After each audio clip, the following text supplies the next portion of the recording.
ഒരു ഭൂകമ്പം ഉണ്ടാകുന്നുണ്ട് സാറേ, ഇതെല്ലാം പൊട്ടും. ഞാനെപ്പോഴും പറയുന്ന കാര്യം, നല്ലൊരു ഭൂകമ്പം ഉണ്ടാകും, ഇടുക്കിടാവും പൊട്ടും. പക്ഷെ അന്നേരം ഇത് കാണാൻ വേണ്ടി ചിലപ്പോൾ നമ്മളും കാണുകയില്ല.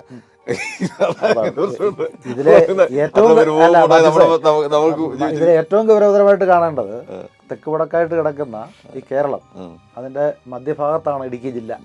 അതിന്റെ കിഴക്കറ്റത്ത് ആണ് നമ്മുടെ കഥാപാത്രം മുല്ലപ്പെരിയാർ ഡാം നിൽക്കുന്നത്. അവിടെ ഒരു പൊട്ടൽ നടന്നാൽ ഇത് 1800 അടി ഉയരത്തിലാണ്. ആ 1800 അടി ഉയരത്തിൽ നിൽക്കുന്ന ഈ ഡാം പൊട്ടിയാൽ 150 കിലോമീറ്റർ പടിഞ്ഞാറോട്ട് ഒഴുകി അതിഭയങ്കരമായ ബോംബ് സ്ഫോടനത്തിന് തത്തുല്യമായ അപകടമാണ്. 150 കിലോമീറ്റർ കൈനറ്റിക് എനർജി പറയുന്നത് നമ്മുടെ ഹിരോഷിമയിലിട്ട ബോംബിന്റെ 150